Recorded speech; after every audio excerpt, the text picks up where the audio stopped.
This video is about social stories. It gives an overview of how social stories can be used to support someone with a learning disability to understand the world around them. First of all, what is a social story?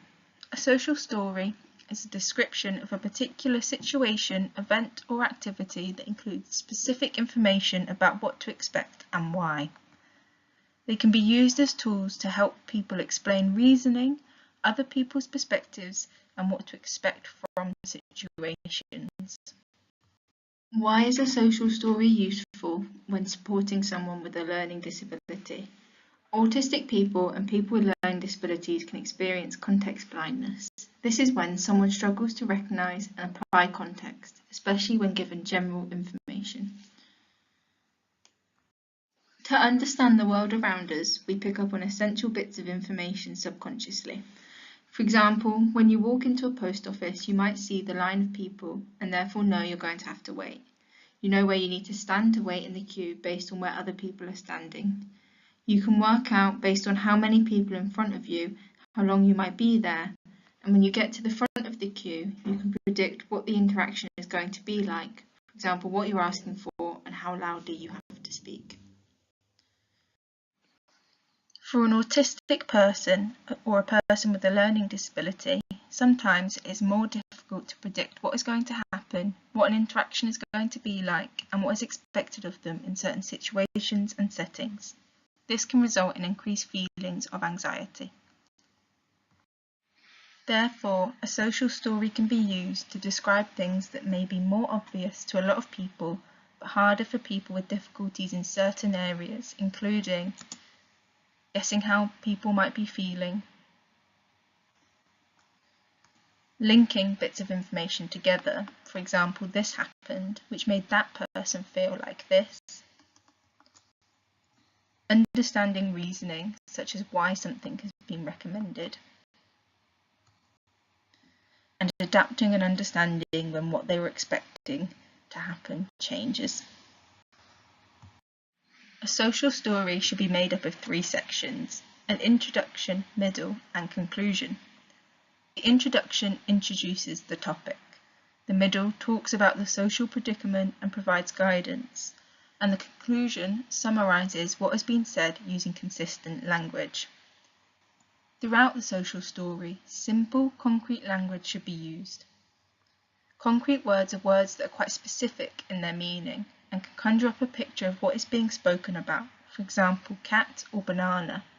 The opposite of concrete words are abstract words, words that can refer to lots of different things like adjustable and pollution.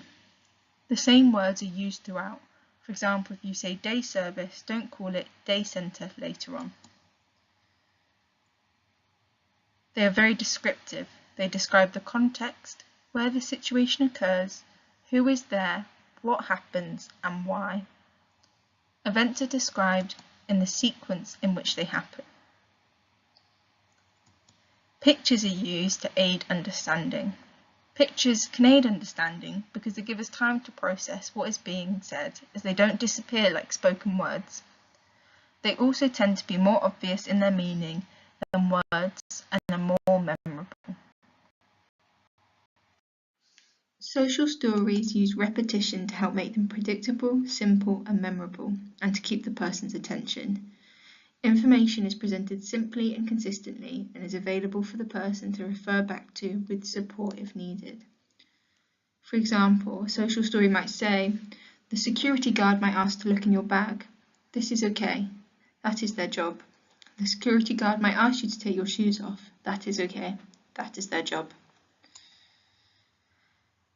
Information in the social story can also be linked to the person's previous experiences to help them understand.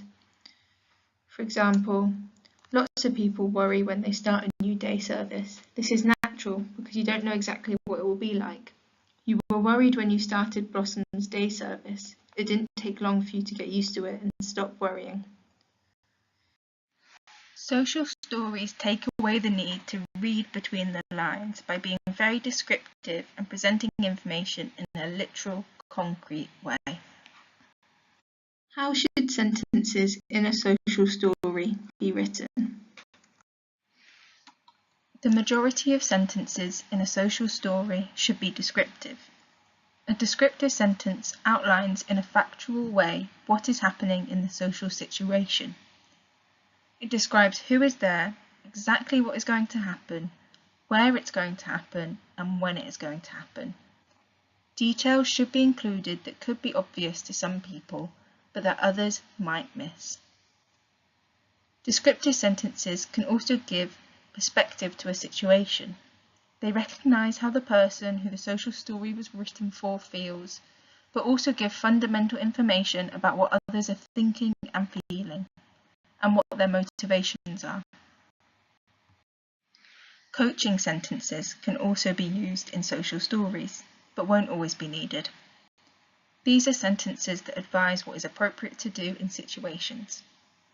Coaching sentences can include phrases like, I will try to, people should, and identify what others will do to assist the person, like, if I lose my phone, Amy will help me find it again. These should be discussed and agreed with the person prior to being included in the social story. Here's an example of a social story. It includes pictures to aid understanding, it uses consistent language, and is repetitive. For example, it says, distracting noises, distracting things, distracting thoughts, distracting things to feel. It also explains perspectives. For example, it says some people find it easy to ignore distractions. And it's written in a non-directive way and therefore isn't just a list of rules.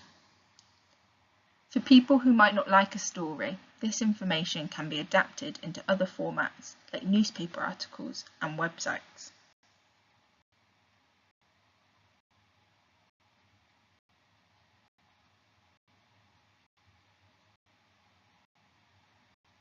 The do's and don'ts of social stories. Do keep a positive and patient tone throughout. Use a social story to help explain changes. Use specific language. Add pictures to support understanding. And make social stories for different settings so the person can generalise the information to different contexts. Don't write a list of rules, it's not a rule book. Add your opinion or judgments even if you don't agree. Or make bossy statements. This can put pressure on the person and increase their anxiety if they cannot follow them exactly.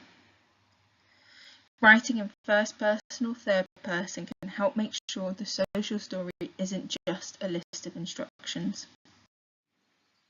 It is really important that a social story is written in line with the person's keyword understanding level. This will ensure that they are able to understand everything that is being discussed in the social story. Keywords are the number of words that you have to be able to understand in order to understand the overall meaning of what is said. For example, the sentence, "Can you get your shoes on?" has one key word, which is shoes, as you only have to understand the word shoes to understand what is being asked of you. See the other sentences on the screen for examples of sentences at a 2 keyword level, a 3 keyword level, and a 4 keyword level. If you're not sure what someone's level of understanding is, refer to the speech and language therapy team for a communication assessment or communication support. Please see instructions at the end of this video of how to refer to our service. What to do with the social story. Difficulties with understanding and processing information are made worse when we are emotional. For example, it is much harder to put together a clear argument when we are very worked up, and equally difficult to really listen to what the other person is saying. Only look over the social stories with people when they are calm and able to take the information in. Keep the social story accessible to the person and revisit it to help them understand it.